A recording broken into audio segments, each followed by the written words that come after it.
Hola, dime, ¿por qué me mandaste a llamar? ¿De qué debemos hablar? En esta oportunidad vamos a hablar del Catecismo de la Iglesia Católica. Cuéntame de qué se trata el Catecismo de la Iglesia. Se trata de un libro frutos de 6 años, de trabajo y colaboración de todo el episcopado de la Iglesia Católica. ¿Y quiénes lideraron el origen de este importante documento? El Papa Juan Pablo II en 1986 confió a una comisión de 12 cardenales y obispos presidida por el cardenal Joseph Ratzinger, quien actualmente es nuestro Papa emérito. ¿Y cuál fue la función de esta comisión organizada por el Papa? Fue la encargada de dar las directrices y velar por el desarrollo de este compendio de toda la doctrina católica tanto en la fe como en la moral. Yo quiero saber más acerca del Catecismo de la Iglesia Católica. Dime, ¿cómo está organizado? Pues bien, vamos y te voy contado en el camino. Como te decía, este importante libro se divide en 4 partes que están articuladas entre sí, y son contenidos que apoyan la doctrina bíblica y litúrgica. Las 4 partes son: primero, profesión de fe; segundo, los sacramentos de la fe; tercero, la vida de fe o mandamientos; y por último, la oración del creyente. A nivel general, el catecismo nos habla del misterio cristiano como objeto de fe que es celebrado y comunicado en las acciones litúrgicas, y está presente para iluminar y sostener a los hijos de Dios en su obrar, convirtiéndose en el fundamento de nuestra oración. Pero dime más específicamente, ¿de qué trata cada parte?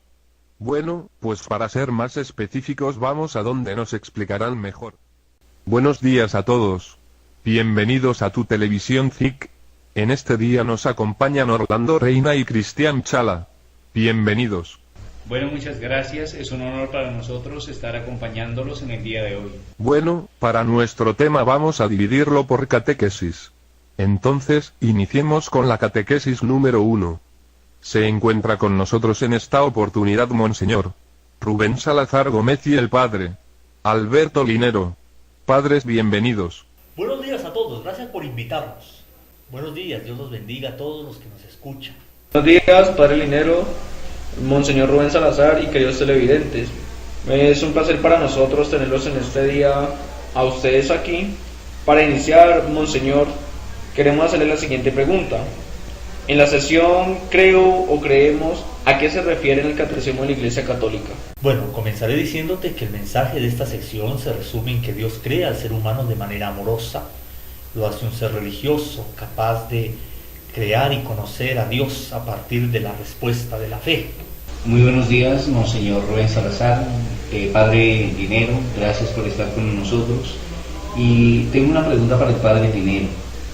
¿El ser humano cómo desea y cómo conoce a su Creador? Mira, el hombre al ser creado es llamado a la comunión con Dios, y esto lo expresa en la historia a través de la búsqueda continua y de la unión íntima y vital.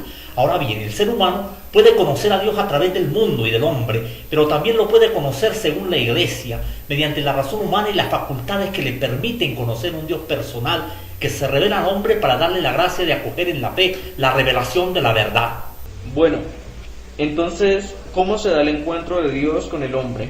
Cuando Dios se revela y da a conocer el misterio de su voluntad, lo hace para que los hombres sean capaces de responderle, conocerle, llamarle, y lo hace a través de la historia y en diferentes etapas de una manera amorosa y progresiva. Monseñor hablaba de la revelación de Dios.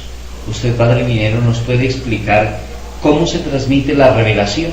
Correcto, Monseñor. Además, creo que es importante aclarar dentro de esta pregunta que una vez entrado el pecado en el mundo, Dios se mantiene fiel y promete a Adán y a Eva la redención, y por iniciativa divina, Dios se va revelando a través de acontecimientos y de personajes como los patriarcas, los profetas y los reyes. Se transmite a través de 3 cosas. Primero, la tradición. Segundo, la Sagrada Escritura. Tercero, el magisterio de la Iglesia, que es el único encargado de interpretar la fe y la palabra de Dios.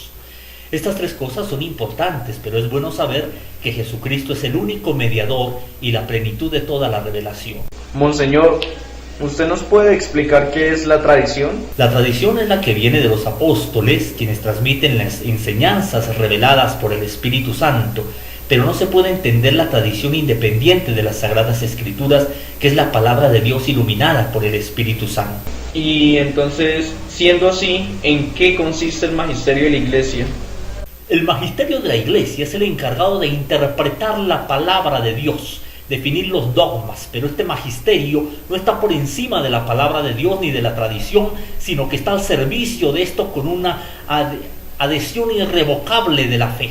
Monseñor Rubén, ¿usted nos puede contar por qué es tan importante la Sagrada Escritura para los católicos? Toda la Escritura es un libro que contiene la palabra de Dios, a través de la cual revela el plan de salvación, teniendo como única palabra a Jesucristo. Es un libro cuyo actor es Dios, y que a través de la unidad de sus 73 libros derivan la unidad del plan de Dios y de su relación. Bien, ¿nos pueden explicar por qué para nosotros los católicos es importante creer y además por qué es importante la fe? Cuando creemos, lo hacemos a través de la obediencia de la fe, como lo hizo Abraham y María. Cuando afirmamos creer, lo hacemos desde un acto personal. Nuestra fe nos lleva a creer en un solo Dios, Padre, Hijo y Espíritu Santo, teniendo en cuenta que la fe es un don de Dios, pero además es un acto humano, consciente y libre que camina de la mano con la razón para entender las pruebas de la revelación. Bien, muchas gracias a Monseñor Rubén Salazar y al Padre Alberto Linero por acompañarnos en este encuentro que hemos tenido hoy. Y como conclusión, decimos que cuando Dios crea al hombre, lo hace un ser religioso capaz de desear y conocer a su Creador. Y esto lo expresa a través de la historia, a través del mundo, a través de la relación con los demás, bajo un espíritu de fe y de creencia. Una fe y una creencia que la vive de manera personal y comunitaria, proyectada a la tradición y a la Sagrada Escritura, con la ayuda de la Iglesia, quien le ayuda al ser humano a comprender la revelación amorosa y verdadera de Dios.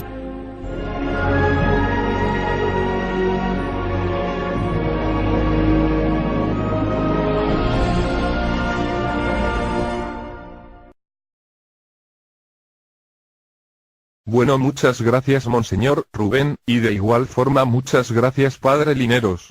De esta forma vamos a continuar con la catequesis número 2.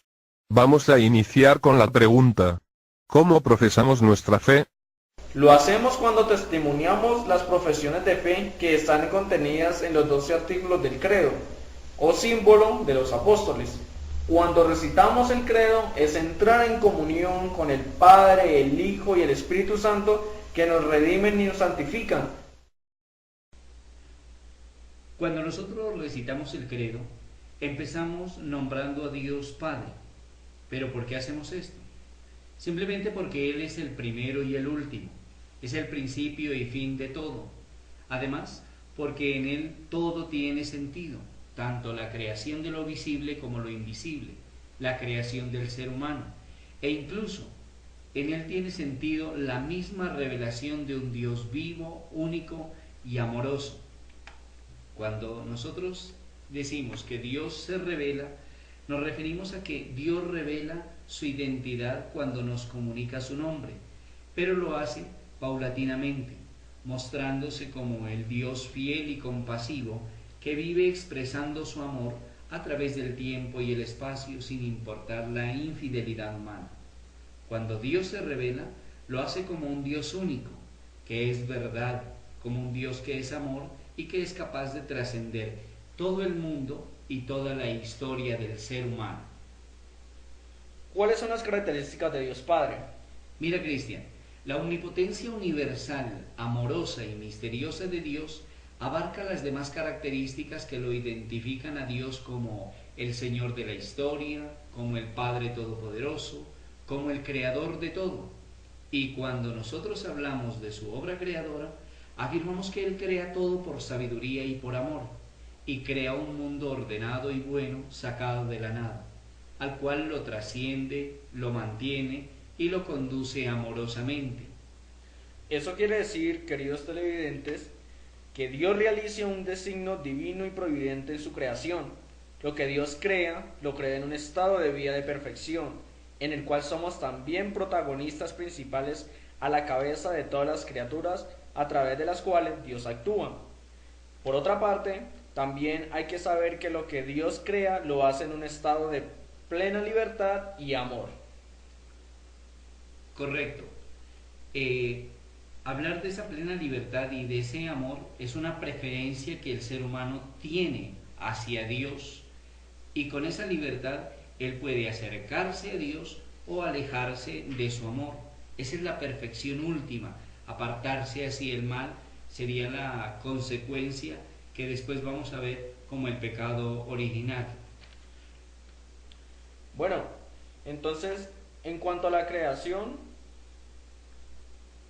de lo que existe y lo que no existe, Dios, ¿cómo actúa cómo actúa en nosotros? ¿Cómo se explica lo que dice en el credo? Lo visible, Dios es Padre, lo visible y lo invisible. Cuando nosotros rezamos el credo, decimos que Dios es creador de cosas visibles e invisibles.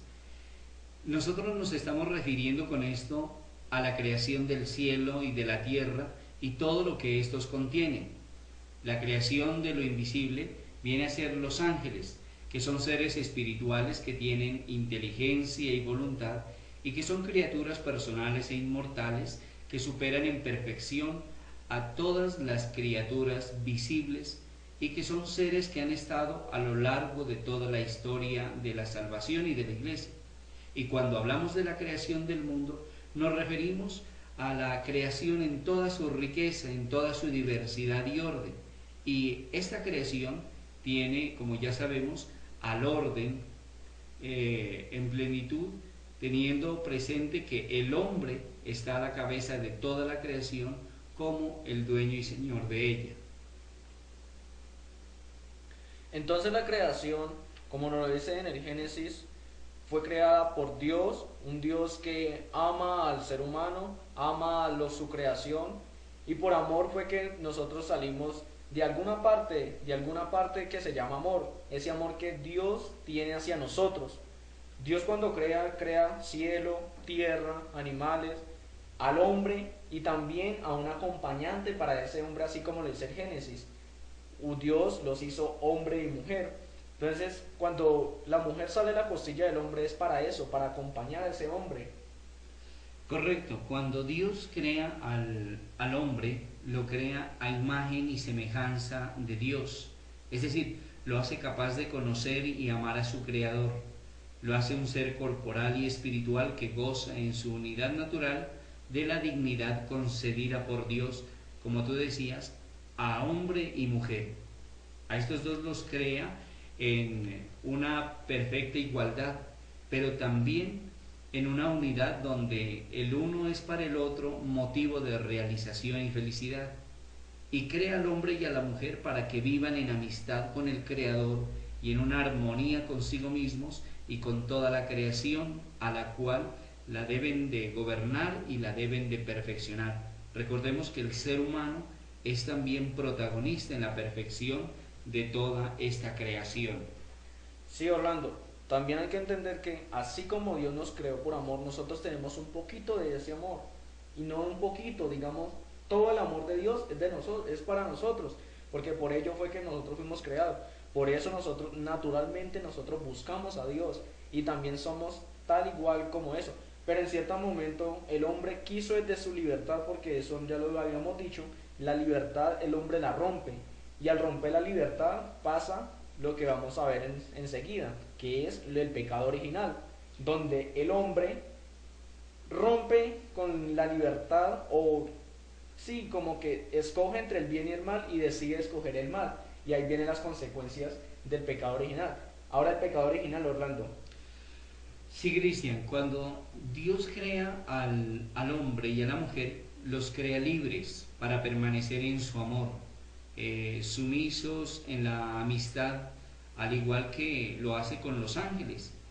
Pero el hombre deja morir en su corazón la confianza en Dios, y en un acto de desobediencia y de soberbia pierden inmediatamente la gracia y la amistad con Dios, esa gracia de la justicia y la santidad original en la que fueron creados, y con todo esto dan paso a la infidelidad y Con esto entra el pecado y la muerte al mundo, trayendo muchas consecuencias para la humanidad.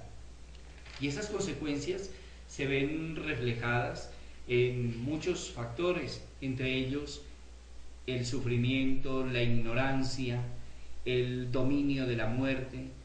Queda incluido el pecado llamado concupiscencia dentro de la humanidad. Se pierde la santidad y la justicia original con la que Adán y Eva fueron creados. El pecado de la concupiscencia es un pecado que, según el Concilio de Trento, se transmite por la naturaleza humana por propagación, mas no por imitación, como lo afirmaron muchas veces al inicio de los siglos. Sí, Orlando. También hay que ir allá donde nosotros, desde esa libertad, rompimos con lo que Dios quería para nosotros. Cuando Adán y Eva comen aquella manzana, o cuando Adán y Eva pecan y desconfían de Dios, de su sabiduría y de su amor, nosotros ¿qué pasa con nosotros? Viene y nos destierran de lo que es el paraíso, o sea, del plan divino de Dios. ¿Para qué? Para que nosotros suframos en carne viva qué es estar alejados de Dios, y así poder volver a encontrarnos a Él. Además de eso, que ya usted lo mencionaba, toda la ignorancia, el sufrimiento, la muerte, muchas cosas nosotros sufrimos gracias a lo que nosotros mismos escogimos. Bueno, Adán y Eva en su momento, nosotros también en cierto momento pecamos, y pues estamos en estos momentos desde nuestra libertad decidiendo si nos vamos hacia Dios o simplemente nosotros seguimos en este mundo.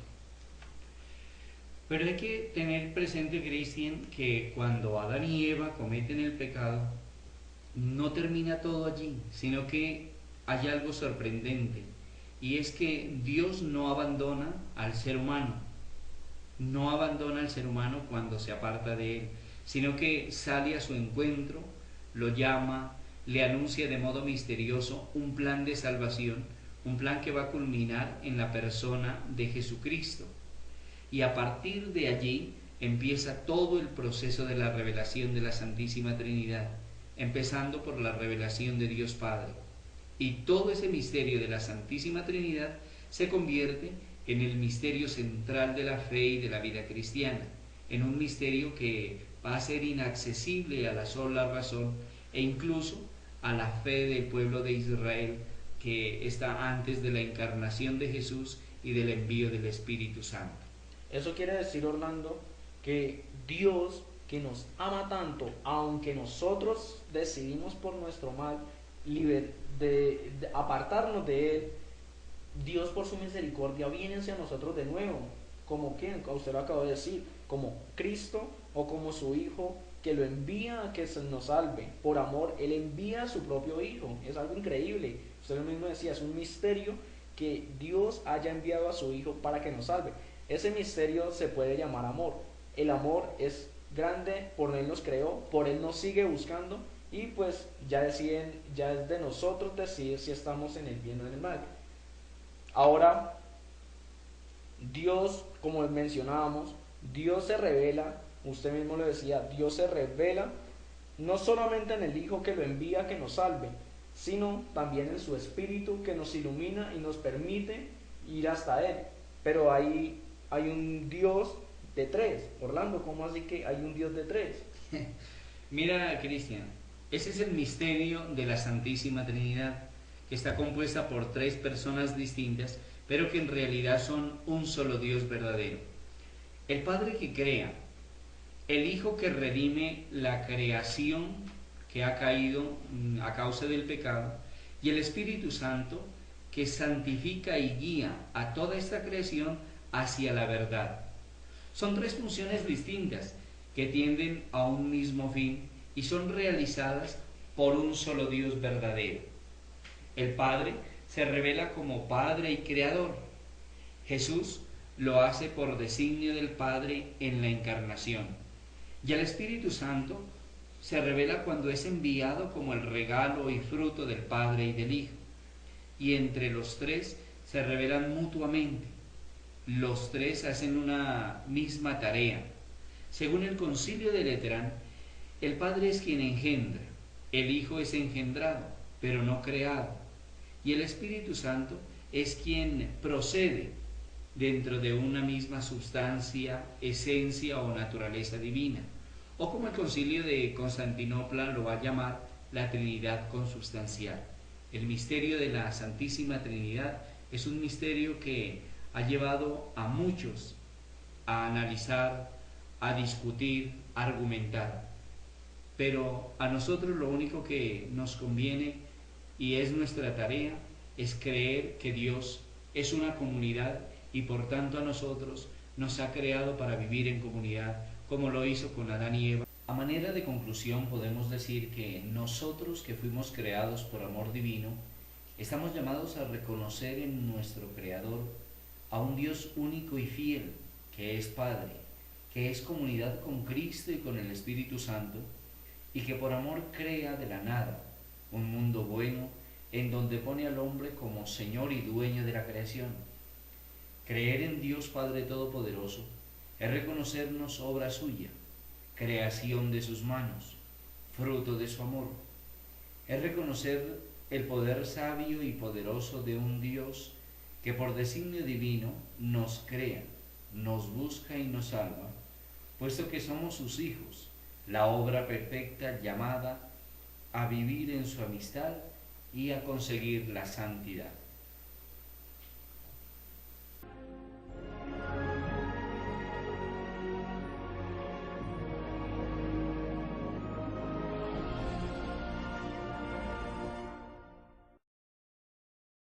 Después, por el pecado cometido por Adán y Eva, Dios cumple con su promesa y envía a Jesús su Hijo amado, el Verbo que se hace carne para salvar al hombre. Con la Iglesia nosotros podemos afirmar que en el cuerpo de Jesús, Dios que era invisible, ahora se hace visible. Bueno, y para poder hablar de aquel Salvador, pues hay que preguntarle a los expertos y por este motivo hemos enviado una corresponsal que nos tiene toda la información. Y con esto damos inicio a nuestra tercera catequesis. Buenos días, Santiago y todos los que me escuchan. Pues mira, Santiago, como ya lo decías, para hablar de Jesús hay que preguntar a los expertos. Por tal motivo, nos encontramos con un maestro en Biblia. Padre Danilo Medina, buenos días. Muy buenos días, un saludo muy especial también para Santiago, Orlando, Cristian y claro a todos nuestros televidentes, un saludo muy cordial. Padre, hablemos del fundamento de la vida cristiana, es decir, de Jesús, pero como ya lo veníamos diciendo, para hablar de algo tan importante lo mejor es iniciar desde su raíz. Por tal motivo, iniciemos con la Anunciación a María. ¿Qué fue lo que sucedió y qué significa este acontecimiento? Sí, yo creo que es importantísimo reconocer que cuando nos referimos a Jesús, estamos hablando del Hijo de Dios, pero encarnado.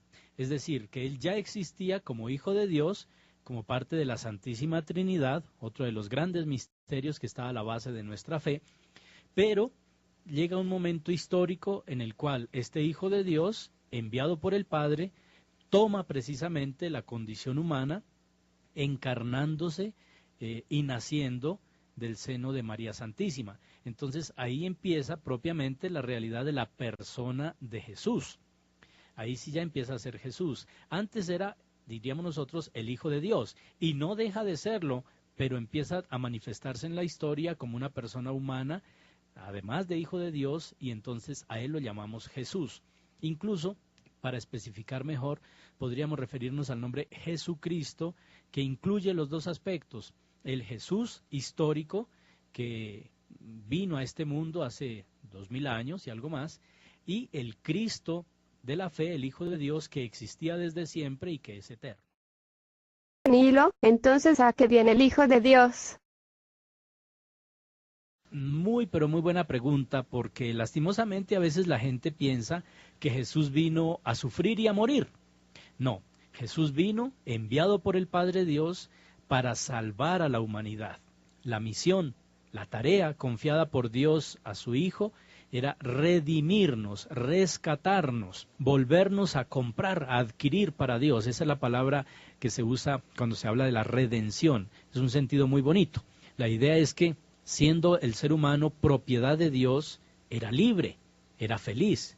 El pecado vino a dañar esa realidad de libertad y de felicidad, que es lo que Dios quiere para el ser humano, Y entonces, con el pecado, nos llegamos a ver en situación de esclavitud, porque nos perdimos, diríamos nosotros, de la casa de Dios y llegamos a ser esclavos por el pecado. Entonces Jesús viene para redimirnos en el sentido de que Él da su propia vida para rescatarnos de esa esclavitud y devolvernos la libertad y la felicidad, que es lo propio de ser criaturas, hijos, hijas y por supuesto creación misma de Dios, ¿no? Pero entonces, ya que veníamos hablando de esto, el énfasis está en que Jesús no vino a morir y a dar la vida en la cruz. Eso fue consecuencia del cumplir la misión de redimirnos, de rescatarnos, de salvarnos.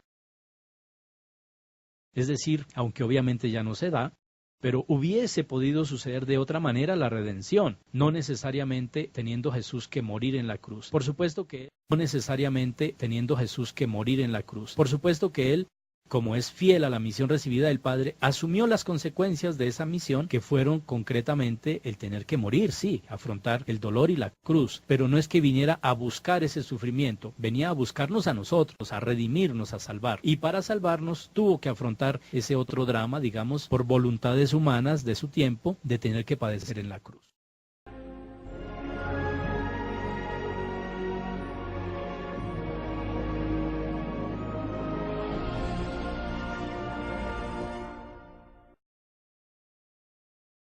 Continuando con las catequesis que hemos venido desarrollando, en este día desarrollaremos un tema muy importante que es Jesucristo como sacramento.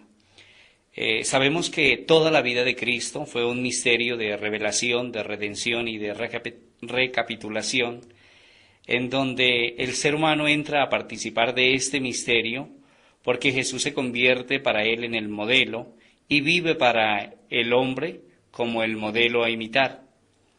Además, la vida de Jesús es un misterio en toda su vida oculta, a través de la infancia y a través de su vida pública, a través de la infancia en su nacimiento, en su presentación, en la huida, a través de su vida pública, en el bautismo, en las tentaciones que él vivió, en el anuncio del reino de Dios, y en este anuncio del reino de Dios, él se presenta como la buena nueva, como el signo visible del reino de Dios, y a través de sus milagros, de sus prodigios, de sus signos, de su transfiguración, va cumpliendo la voluntad del Padre de ser la salvación y la redención para el género humano. Jesús hace camino con el hombre cuando da cumplimiento a la ley y hace una nueva alianza, y esa obediencia y esos signos y esos testimonios llevan a Jesús al camino, al Calvario, al camino de la cruz, y así se va convirtiendo Jesús en el sacramento del Padre. Está con nosotros en este momento Jessica, una corresponsal de nuestro canal. Buenos días, nos encontramos con el Padre Wilson Zuluaga Niño en nuestro canal SED. Padre, ¿qué es un sacramento? Bueno, ante todo un saludo cordial para todos los del canal SEC. Sacramento podemos empezar a entenderlo como la manifestación de la presencia real de Dios en la persona y en la comunidad. Pero el sacramento no es solamente el rito sacramental. Cuando uno va a bautizar, muchas veces la gente piensa que el sacramento es el rito que celebra el padre cuando le echa la agüita al niño y dice las palabras, o cuando pasan a recibir la Eucaristía, o cuando reciben la palmadita del obispo en la confirmación, o la bendición en el matrimonio. No ese es el sacramento, ese es el ritual sacramental. El sacramento es prácticamente la persona o la comunidad en medio de la cual se manifiesta la presencia real de Dios. Bien, entonces como conclusión, la vida de Jesús desde su vida de infancia, su vida pública, fue todo un sacramento porque manifestó a Dios a través de sus milagros, de sus prodigios, de sus palabras, de sus signos. Fue un continuo manifestar de la presencia amorosa de nuestro Padre.